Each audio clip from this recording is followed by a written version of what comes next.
আমরা এখনো মনে করি যে তৃণমূল কংগ্রেসকে মনে করে এবং আগামী দিনে অনেক দলের ইন্দ্রপতন ঘটবে আর সেই ইন্দ্ররা তৃণমূল কংগ্রেসে যোগ দেবে। রাজীববাবু, গতকাল যারা আপনার দল থেকে কংগ্রেসে জয়েন করেছেন তারা বলেছেন তৃণমূল কংগ্রেস বিজেপির বি টিম হিসেবে কাজ করছে। আপনারা কেউ দেখে থাকেন, আমার অভিষেক বন্দ্যোপাধ্যায় ক্লিয়ার করে দিয়েছেন এবং অঙ্ক কোথাও বলে না যে উপরাষ্ট্রপতি নির্বাচনে বিরোধীরা একজোট হয়ে ভোট দিলেও আজকে জগদীপ ধনখড়জি হেরে যেতেন, কারণ অলরেডি বিজেডি তাকে সাপোর্ট দিয়েছে, ওয়াইএসআর তাকে সাপোর্ট দিয়েছে, শিবসেনা ভেঙে গেছে, একটা অংশ তাদের সাপোর্ট দিয়েছে।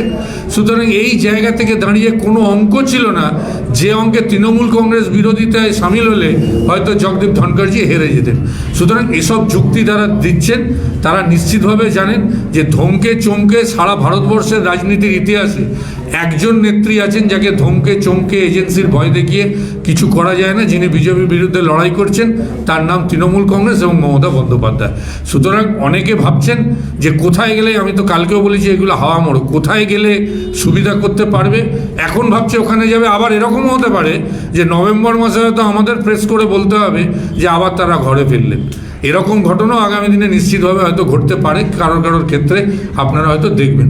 সুতরাং এরা সবসময় জল মাপার চেষ্টা করছেন, কোথায় গেলে পাবেন। আরে কংগ্রেসে গিয়ে কী হবে? আপনারা তো দেখলেন ঝাড়খণ্ডে ভাঙার জন্য 3 জন কংগ্রেস বিধায়ক অলরেডি হাওয়ালার টাকা নিয়ে কলকাতাতে আসছিল, ধরা পড়েছে। আপনারা নিজে দেখেছেন, কংগ্রেস বাধ্য হয়ে তাদের সাসপেন্ড করেছে, হয়তো বহিষ্কার করেছে। তো কংগ্রেসের তো এই অবস্থা, ঝাড়খণ্ডে সরকার রাখতে পারছে না, কংগ্রেসের অবস্থা মহারাষ্ট্রে সরকার রাখতে পারছে না, কংগ্রেসের নিজেদের মধ্যে অন্তর্দ্বন্দ্বে জর্জরিত হয়ে রয়েছে। এমনকি ত্রিপুরায় যারা কংগ্রেস চালাচ্ছেন, আপনারা সাংবাদিক বন্ধু নিশ্চিতভাবে জানেন যে সেখানে আজকে কংগ্রেসের যে সংগঠন তাদের নিজেদের মধ্যে অন্তর্দ্বন্দ্ব কতটা, কেউ কোথাও গেলে আরেকজন যায় না। কি অবস্থা, আমরাও সব খবর রেগুলার রাখি। এবং আগামী দিনে গুজরাটের নির্বাচন, হিমাচল প্রদেশের নির্বাচন, রাজস্থানে কংগ্রেসের কি অবস্থা আপনারা দেখবেন। সুতরাং কংগ্রেস পারবে না বিজেপিকে ঠেকাতে। যারা বলছে বিজেপির বি টিম তৃণমূল কংগ্রেস, আমার মনে হয় তারাই নিজেরা বি টিমের ভূমিকায় বিজেপিকে সাহায্য করার চেষ্টা করছেন। লড়াই দিচ্ছে মমতা ব্যানার্জি, অভিষেক বন্দ্যোপাধ্যায়। আগামী দিনে যদি সত্যিকারের তৃণমূল কংগ্রেসে বিজেপিকে যদি হারাতে হয় তাহলে মমতা ব্যানার্জি হারাতে পারবেন। আর সব থেকে বড় কথা, গতকালকে আর একটা কথা আমি বলেছি যে বাপটু চক্রবর্তী, যখন তৃণমূল কংগ্রেসের পৌরসভা নির্বাচন হয়, যেখানে আমরা দ্বিতীয় স্থান অধিকার করেছিলাম বেশিরভাগ জায়গায়, সেখানে বাপটু চক্রবর্তী তৃতীয় স্থান অধিকার করেছিল।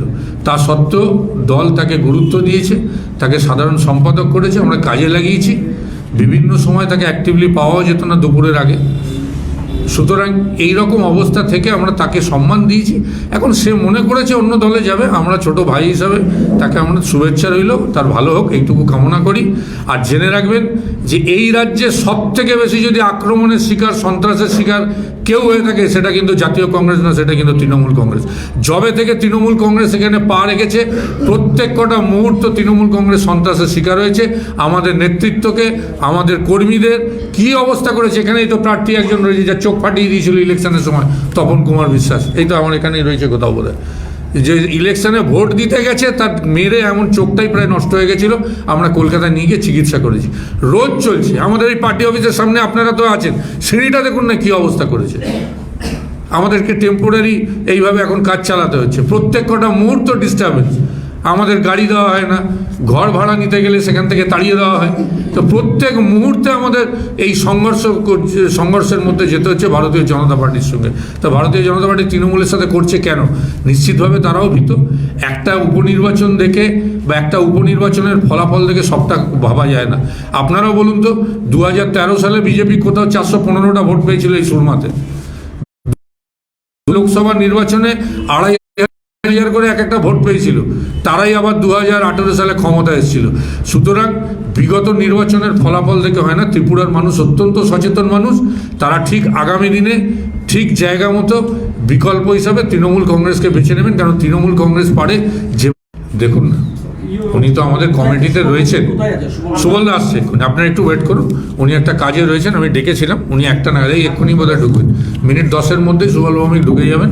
ওনার সাথে আমার একটা মিটিংও রয়েছে। আমাদের বিভিন্ন ডিস্ট্রিক্ট আপনারা দেখছেন বিভিন্ন কমিটি পুনর্গঠিত হচ্ছে, অলরেডি যুব হয়েছে, মহিলা হয়েছে, এসসি হয়েছে। আমরা এসটিটা করার জন্য আজকে বসবো এবং ডিস্ট্রিক্টগুলো আমরা পুরো সাজাবো, এরপরে ব্লক স্তর অবধি আমরা যাব। এবং আপনারা যাদের কথা বলছেন, তৃণমূল কংগ্রেস দল অটুট থাকবে। যারা চলে গেছেন আবার হয়তো ভবিষ্যতে দেখবেন তাদের মুখটা হয়তো তৃণমূল কংগ্রেসে দেখা যাবে, তাদের বাদ দিয়েও আমি আবার বলছি